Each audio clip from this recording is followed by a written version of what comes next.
Ini gaya yang sana yang 20 kN yang sudutnya 30 derajat dari horizontal. Ini F sama dengan 20 kN. Nah, tapi sekarang misalnya ada sumbu A yang di sini.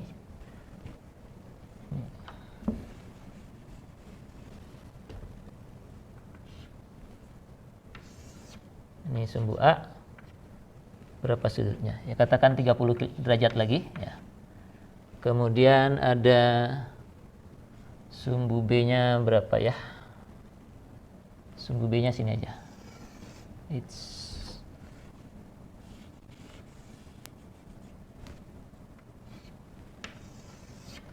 Sumbu B-nya di situ. Ini B. 30 yang ini berapalah? 2 kalinya nggak nyampe ya. 45 aja ya. 45 derajat gitu misalnya ya. Antara A dan ini sumbu X ya. Kemudian X ke F-nya 30 derajat, F ke sumbu B lagi 45 derajat. Tentukan komponen gaya F ya. Gaya F terhadap sumbu A dan B sekarang ya. Jadi kita diminta mencari berapa komponen FA dan FB. Nah, kalau di gambar ini saya bisa langsung buat jajaran genjangnya karena sumbu A dan sumbu B-nya sudah ada. Gaya F-nya demikian. Secara grafis kita tinggal lengkapi jajaran genjangnya. Ini diagonal. Sisinya adalah sumbu A dan sumbu B. Di sini juga mestinya sisinya sumbu A, sumbu A-nya begini. Kurang tidak sejajar. Sumbu A-nya gitu. Dan sumbu B-nya begini. Itulah ya kurang lebih ya. Oh, sumbu A-nya kurang panjang. Sumbu A-nya demikian. Dan sumbu B-nya ini, diagonalnya yang ini. Lalu tinggal ini ke sana dan ini ke situ ya. Jadi harusnya ini FA, ini FB. Nah, secara grafis kita sudah dapat jawabannya. Ini adalah FA, ini FB ya. Nah, besarnya berapa? Kalau F-nya 20 kN, FA-nya berapa? Atau hubungan apa yang bisa kita pakai untuk mendapatkan besarnya FA dan FB dengan 3 sudut yang sudah diberikan ini. Kalau di kelas biasa ini saya tinggal suruh ke depan, kalau yang ini gimana baiknya nih? Anda usulkan saja apa formulanya atau apa hubungan yang bisa kita pakai untuk mencari FA dan FB ya. Pakai apa biasanya? Ada yang punya ide? Idenya tidak harus benar ya. Kita cobakan saja, kalau salah, oh ternyata bukan ini, ya nggak apa-apa. Kita ganti lagi, cari cara lain. Enggak, silahkan dipikirkan dulu. Mudah-mudahan terlihat jelas ya sudut-sudutnya dan jajaran genjangnya.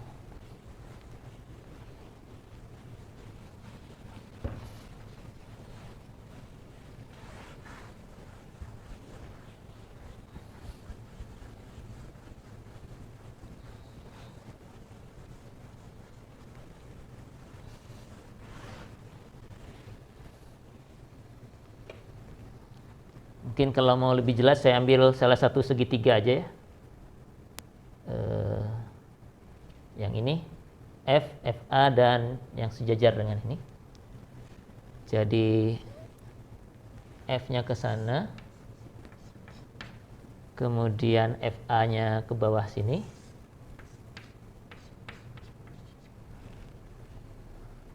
Kurang panjang FA-nya. FA-nya ke sini misalnya ya. Ini salinan dari gambar ini. Kemudian FB-nya yang ini, kan ini dengan ini sejajar. Jadi FB-nya saya bisa taruh di sini.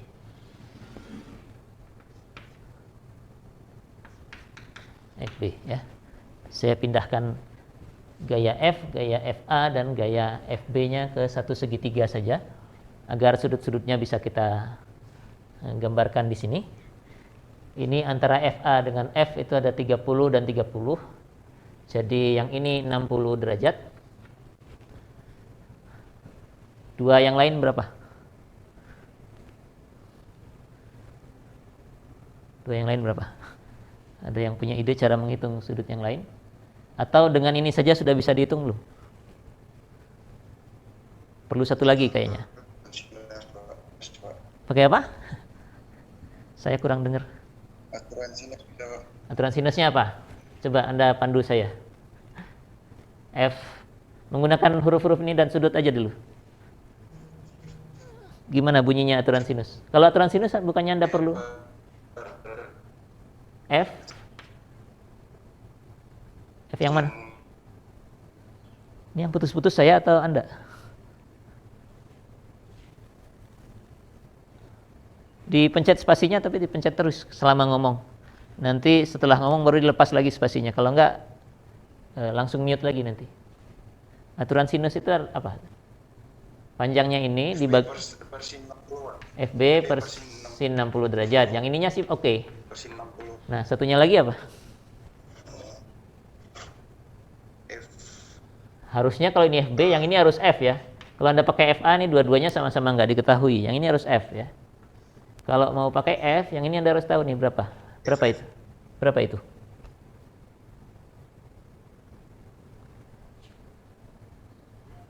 Tunggu Pak, nggak jelas gambarnya sini. Pakai apa ya Pak? Pakai F apa? 75 Pak. Ini 75 dari mana? Ini 75 kayaknya kecilan.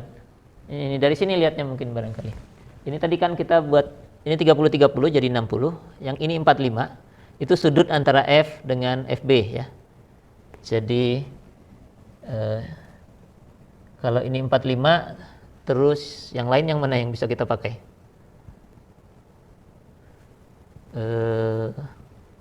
Yang X ini bisa kita hilangkan kan ya. Ini X ini tadi cuma untuk apa? Memandunya saja ya. Kalau ini 75, dari mana 75-nya? Dari 180 dikurang 45 kurang 60. Yang ini ya. Ini 60, ini 45, sisanya itu sama dengan ini ya. Ini 60, 45 sudah 105. Sumbu A-nya kan terus ke sana, sisanya ini harusnya 75 begitu ya. 75-nya sama dengan 75 ini. Jadi ini 75 derajat. Dan nah, dari sini kita bisa dapatkan FB nih. Karena F-nya sudah ada 20 kN. Sin 75 tinggal pencet kalkulator saja. Ini juga sin 60. Kita dapatkan FB. Ya. Kalau ini 75, ini 60, yang ini tinggal berapa? 135, tinggal 45 ya? 45 ya.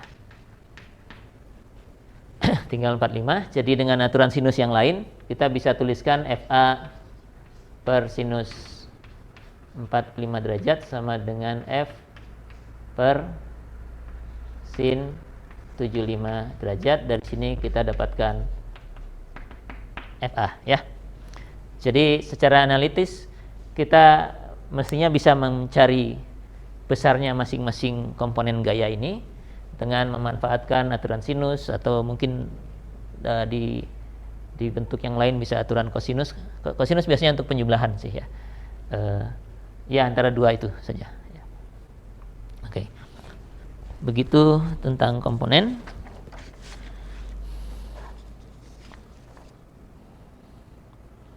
Komponen. Oke. Sekarang penjumlahan. Kalau penjumlahan lebih mudah mestinya ya. Contoh lain lagi tentang penjumlahan. Ini ada yang mau ditanyakan? Semua jelas selain yang ngomong? Mudah-mudahan cukup jelas ya. Nanti kalau masih kurang jelas Anda harus mengerjakan sendiri di PR, mungkin baru setelah itu baru bisa nanya lagi kalau misalnya ada masalah.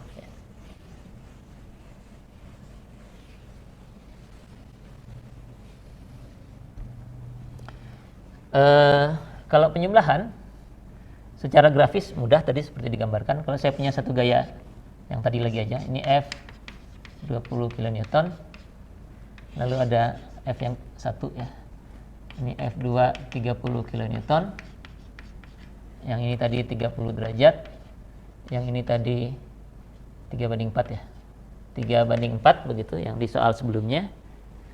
Lalu pertanyaannya, R itu sama dengan F1 tambah F2, tentukan besar dan arah vektor R ya. Jadi secara grafis kalau penjumlahkan F1 dan F2 dan gambarnya sudah begini, kita tinggal lengkapkan saja. Lengkapkan gambarnya, ini sejajar dengan F1, ini sejajar dengan F2. Di sini R-nya akan ada di sini nih.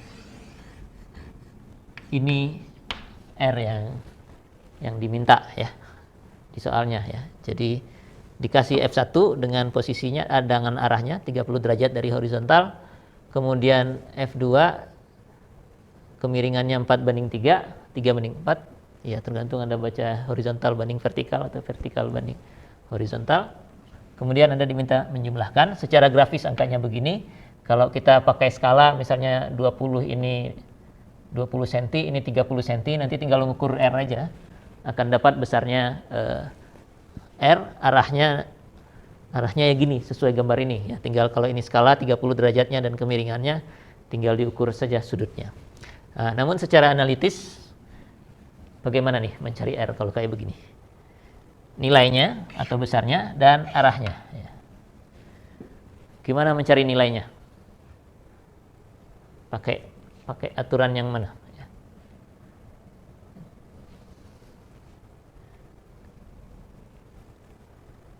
Ada yang punya ide?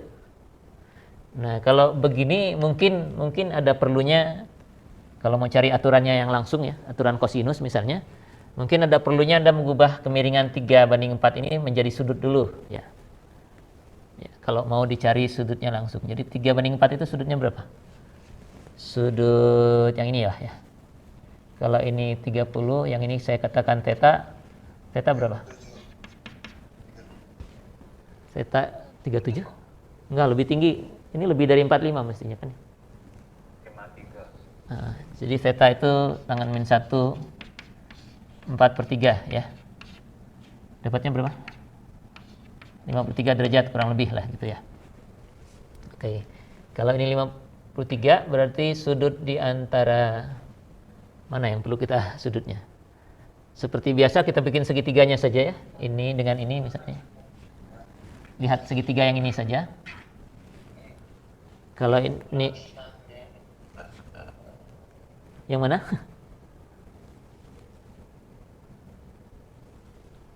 Ini sudah dapat nih 53. Oke, terus apa lagi?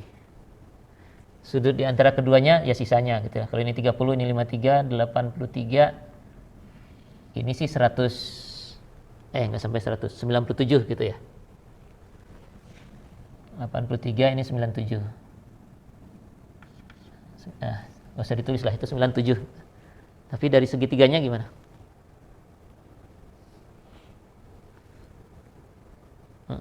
Ada yang perlu dicari lagi sudutnya kira-kira?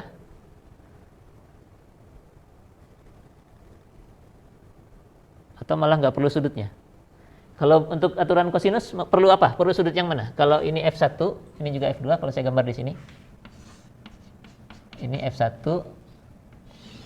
ini F2, dan ini R. Itu ya. Pakai aturan cos itu apa? R kuadrat sama dengan, ada yang masih ingat? Saya juga F1 kuadrat tambah F2 kuadrat kurangi 2 F1 F2 kosinus katakanlah alfa. Alfanya yang mana? Alfanya yang mana di antara ini? Ya, antara F1 dan F2 lah mestinya. Yang ini kan ya. Alfa gitu ya. Ya, kosinus gitu kan ya. Aturan cos ya. Artinya kita perlu tahu sudut ini nih berapa. Berapa itu? Sudut itu.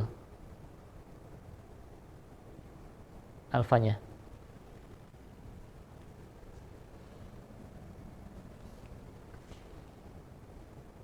Ada yang punya ide?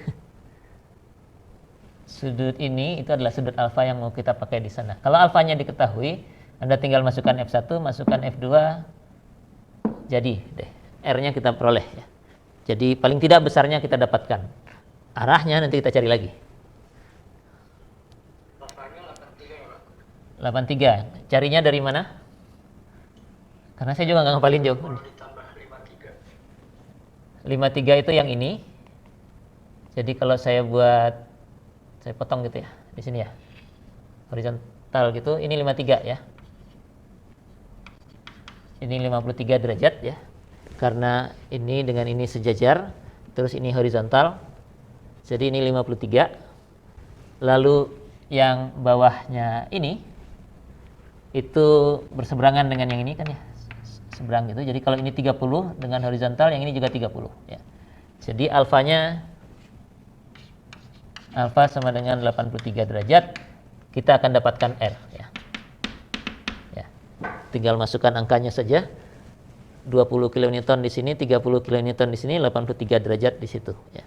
Anda akan dapatkan R kuadrat, nanti tinggal diakarkan, Anda akan dapatkan nilai R-nya. Arahnya gimana? Kalau seperti ini arahnya Anda harus kasih tahu entah kemiringannya atau sudutnya ya. Barangkali sudutnya lebih mudah ya. Jadi huruf apa yang belum kepakai? Beta gitu ya. Misalnya arahnya itu kita ambil dari horizontal aja biar gampang. Ini ke sana gitu ya. Ini sudut beta gitu. Berapa betanya? Jadi kalau di sini betanya itu yang ini. Beta ya. Ini 30. Ini tadi 83. Yang ini belum kita hitung ya.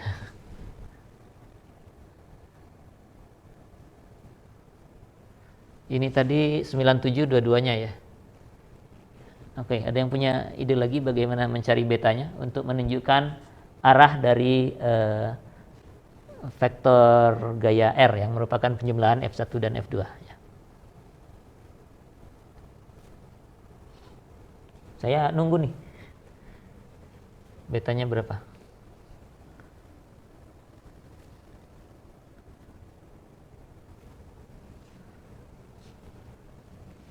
Dari mana mencarinya kalau enggak?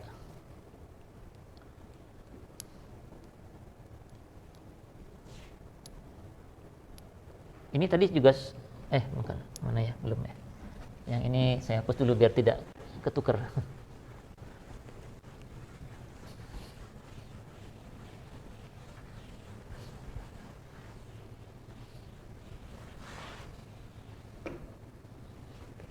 Ada yang punya ide?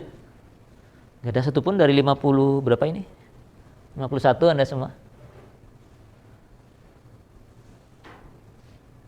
Bagaimana mencari betanya?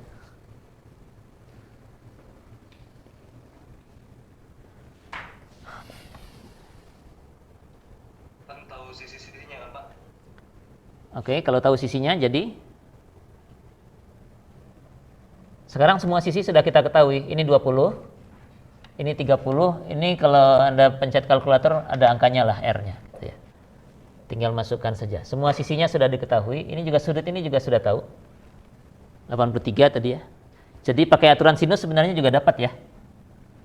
Ini kan 30 ya yang ini. Sebagian dari beta itu 30 derajat, yang ini saja. Kalau Anda pakai aturan sinus yang tadi kita gunakan sebenarnya sudah bisa sih.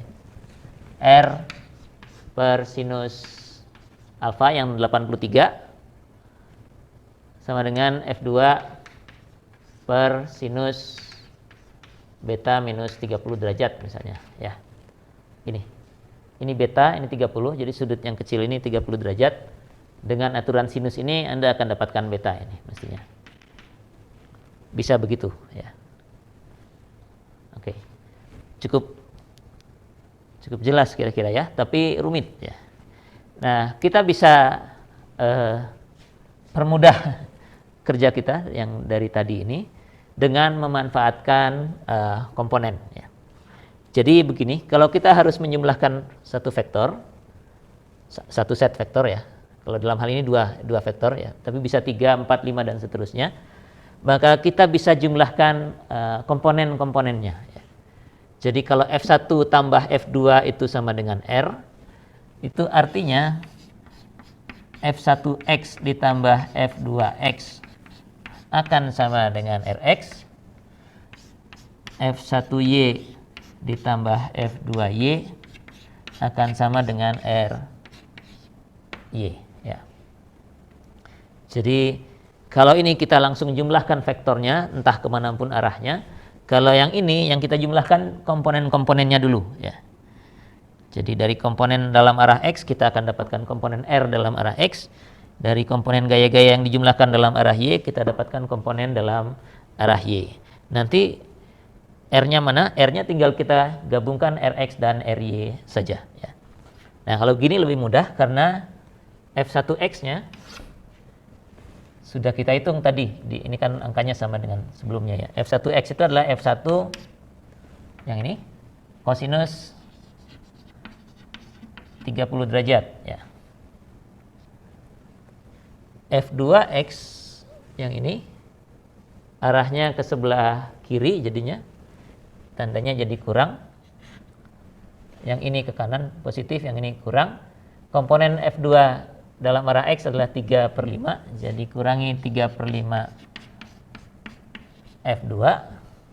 Ini harusnya sama dengan Rx ya. Tinggal masukkan angkanya 20 di sini, 30 di sini, kita dapatkan Rx ya. Dalam arah Y, F1Y itu F1 yang ini, Y-nya karena sudutnya 30 derajat terhadap sumbu X, jadi F1 sinus 30 derajat. Komponen Y dari F2 adalah arahnya vertikal, jadi ini tambah 4/5 F2 akan sama dengan Ry ya. Dan kalau kita masukkan angkanya 20 kN di sini, 30 kN di situ, kita akan dapatkan Ry. Bagaimana menggabungkan Rx dengan Ry menjadi R? R sama dengan ini aturan kosinus tapi yang lebih bagus karena X dan Y itu 90 derajat ya. Jadi ini mestinya akar Rx kuadrat tambah Ry kuadrat saja, lalu arah betanya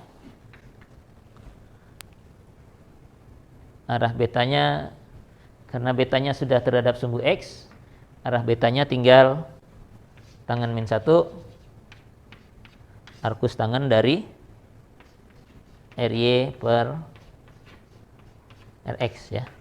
Jadi kalau menggunakan komponen-komponen ini yang di bawah ini, kita pertama tidak perlu nyari sudut yang di bawah ini, 53 ini tidak perlu, kemudian sudut-sudut yang lain tidak perlu. Cukup jumlahkan saja komponen dalam arah X, jumlahkan komponen dalam arah Y, digabungkan dapat besarnya, kemudian dicari arkus tangannya untuk mendapatkan arahnya ya. Jadi komponen jadi berguna di sini ya. Dan komponennya masih komponen yang sopan lah ya terhadap sumbu X dan sumbu Y yang kartesian, bukan yang aneh-aneh. Itu beberapa contoh tentang gaya ya. Sisanya nanti Anda coba kerjakan sendiri saja dari problem-problem yang saya berikan. Jadi di statika ini kalau pengetahuannya sih tidak terlalu sulit ya. Tidak terlalu sulit itu artinya saya sampaikan Anda terima, ya Anda tahu, oh ya begini toh gitu ya.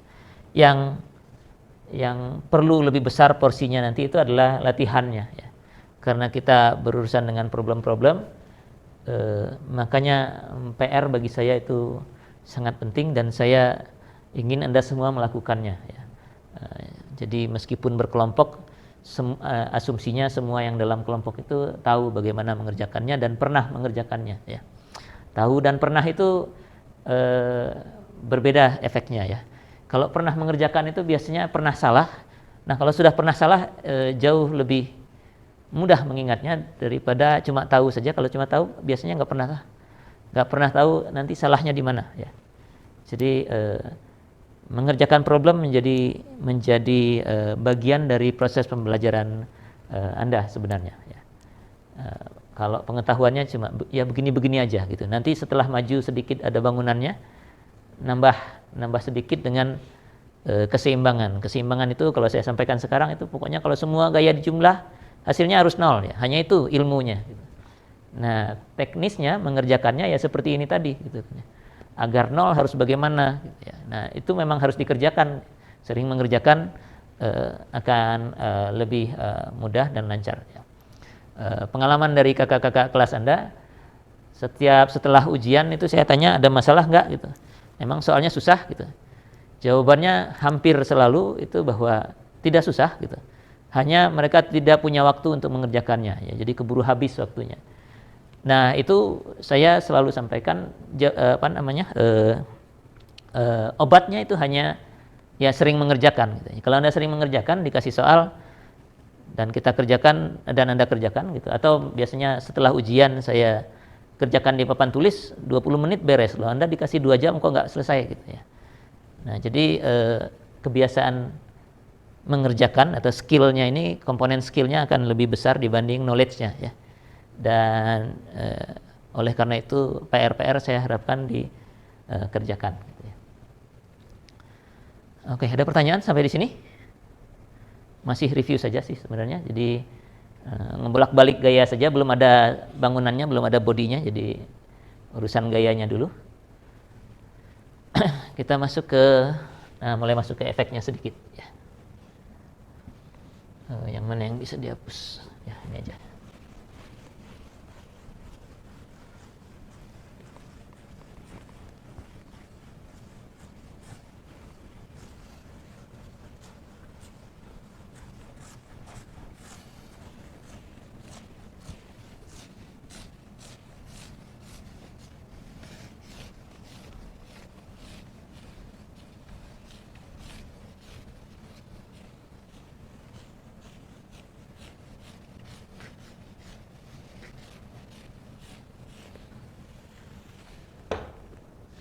Kita mulai ke pengaruh gaya ya.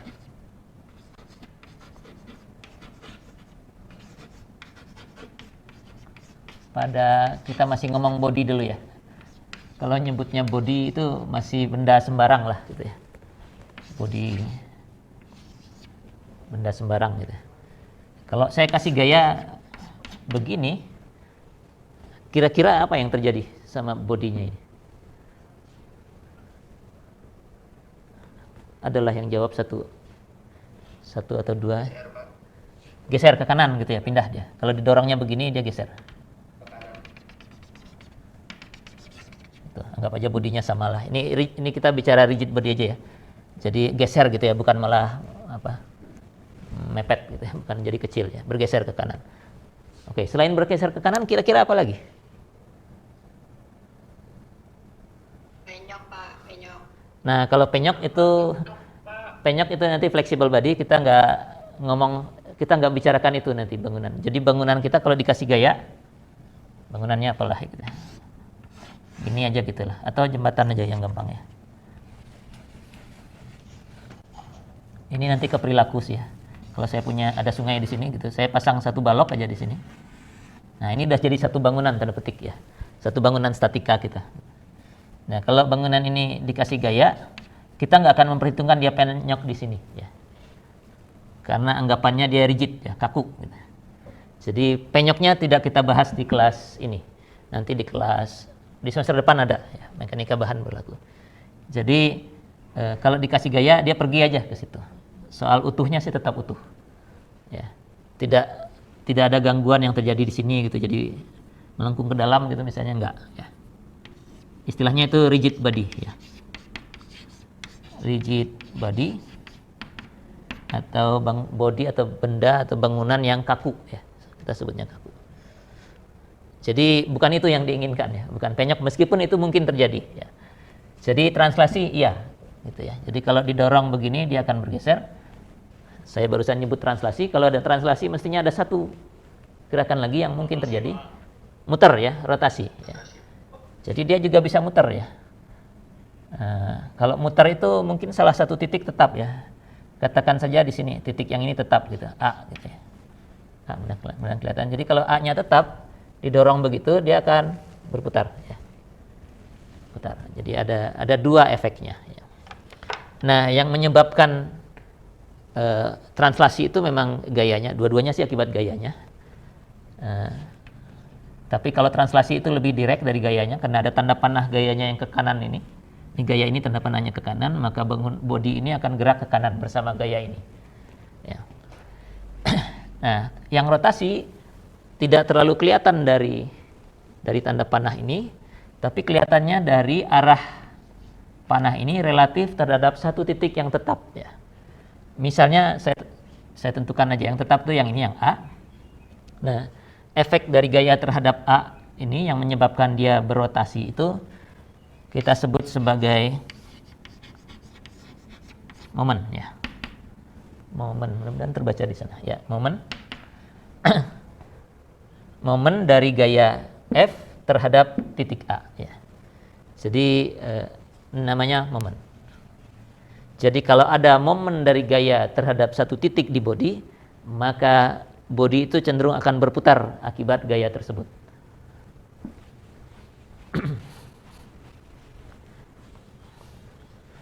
Nah, sekarang saya kembali ke gayanya saja karena bodinya hanya untuk menjelaskan ini sebentar saja karena kita masih bicara gaya. Saya punya satu gaya F, kemudian ada satu titik A. MA kita bacanya momen terhadap titik A dari gaya yang dibicarakan, dalam hal ini F ya. Itu definisinya adalah gaya F-nya sendiri besarnya dikalikan dengan D, di mana D ini adalah jarak terdekat dari titik A ke gaya ini ya, ke gaya. Nah, gimana cara mencari jarak terdekat? Ambil garis yang tegak lurus dengan gayanya gitu ya. Tegak lurus ke sana, tegak lurus ke sini, begitu. Nah, ini adalah D ya. Ini yang disebut dengan D ya. Jadi jarak terdekat dari titik yang ditinjau ke gayanya ya. Oke. Ini definisinya. Momen dari satu gaya F terhadap titik A adalah F dikalikan dengan jarak dari gaya tersebut ke titik A ya. Jaraknya jarak terdekat ya. Definisinya demikian. Ada arahnya nggak ini? Kalau ada arahnya berarti momen ini berupa vektor, kalau tidak ada ya bukan vektor. Momen ini ada arahnya nggak? Ada, Kak. Ada. Gimana nyebut arahnya? Kalau sudah baca handout mestinya sudah kelihatan sih ya. Kalau di bidang arah momen itu hanya ada dua. Searah putaran jarum jam, misalnya yang ini. Jadi kalau gaya F-nya ke sana, titiknya di sini, dia berputar terhadap titiknya relatif searah jarum jam seperti ini. Arahnya begini ya. Ini untuk contoh yang ini ya. Jadi nggak saya kotakin karena formulanya tidak selalu begini. Bisa saja sebaliknya tergantung arahnya. Jadi arah momen kalau di bidang hanya ada dua. Searah jarum jam begini atau sebaliknya berlawanan putaran jarum jam ya. Kalau di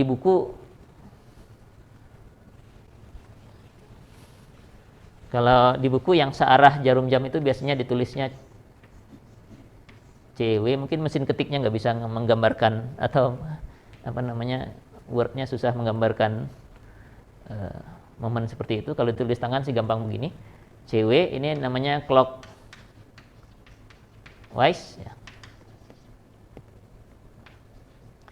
Jadi kalau ada kode atau dalam kurung CW artinya arahnya searah putaran jarum jam. Kalau berlawanan putaran jarum jam itu namanya CCW, CCW, counter clockwise ya. Jadi ini vektor juga ya. Kalau ditanya momen, keluarnya tidak hanya besar tapi juga arahnya. Momennya sekian, arahnya searah putaran jarum jam atau berlawanan putaran jarum jam. Ya. Bisa digambarkan begini kalau tertulis atau ditulis CW atau gambarkan begini counter clockwise. Oke, bagaimana kalau titiknya di mana ya?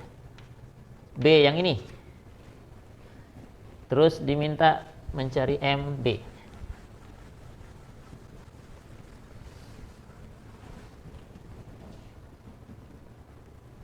MB. Gayanya F, jaraknya D, saya sebut DB aja gitu ya. Gimana cara mencari DB-nya yang terpendek? Vektornya bisa dipindahin, Pak? Enggak.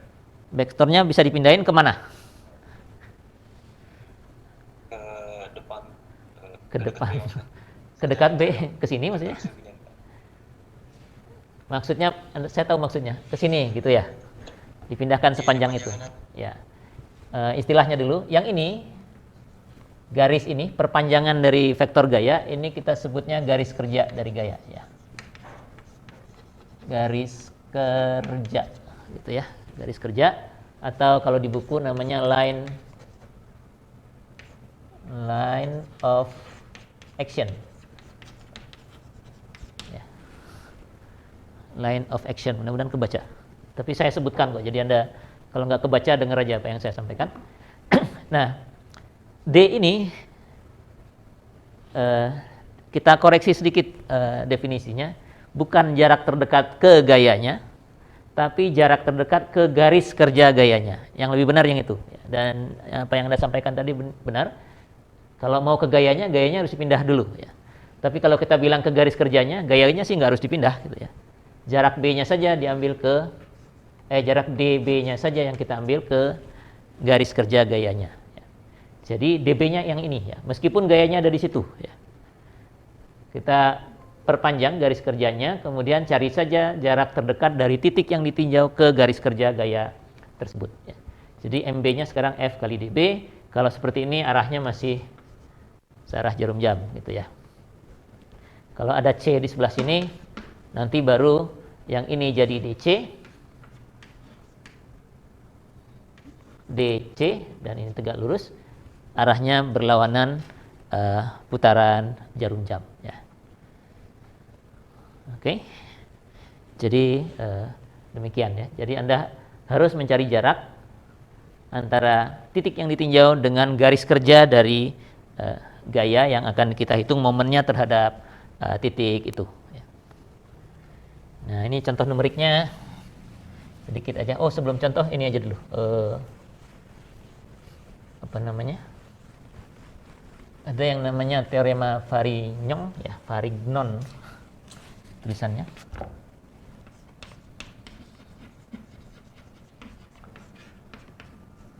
Varignon gini ya. Itu dia bilang kalau saya perlu mencari momen dari satu gaya terhadap satu titik tertentu begini, MA sama dengan F kalikan DA nilainya, di mana DA itu adalah jarak tegak lurus ini adalah DA. Demikian. Nah, saya selain mengalihkan begini, saya juga bisa mendapatkan nilai momen yang sama kalau F-nya saya uraikan dulu. Fx ini ke sini, ini yang tegas. Fy sama saja dengan menjumlahkan momen-momen dari komponen-komponen F terhadap titik A. Ya. Jadi kalau MA sama dengan FDA, nilainya itu akan sama dengan F kali Fx maksudnya. Fx itu komponen X kalikan jarak ini garis kerjanya, ini D, katakan saja ini dx begitu. Lalu yang Y garis kerjanya jaraknya mana? Ini saya perpanjang, titiknya ada di sini, jaraknya saya gambar di sini aja ya. Ini adalah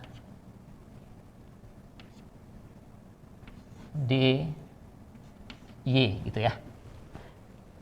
Jadi fx dx tambah fy dy. Sebentar cek dulu arahnya. Kalau fda-nya ke sana, yang ini arahnya searah jarum jam ya. Ini gaya f, searah jarum jam. Nah, kalau ini searah jarum jam, yang ini fx kalikan dx, arahnya berlawanan putaran jarum jam. Jadi yang salah satu di antara keduanya harus kita tandai negatif ya. Kalau yang ini kita anggap positif, yang ini jadi minus karena fx-nya berlawanan putaran jarum jam, fy-nya searah putaran jarum jam, putarannya terhadap titik A. Ini tambah udah benar ya. Nah, ini yang dimaksud oleh Pak Varinyong ini sebagai teoremanya dia ya. Saya bisa nyari momen satu gaya terhadap titik A, terhadap titik tertentu dengan cara langsung mengalihkan besarnya gaya dikalikan dengan jarak ke titik tersebut dA, atau saya bisa menjumlahkan momen dari komponen yang satu terhadap A dengan momen dari komponen yang satunya lagi terhadap A juga ya. Kadang-kadang yang ini menghitung dengan menghitung momen melalui komponen ini bisa lebih mudah ya. Tergantung posisi titiknya ada di mana ya.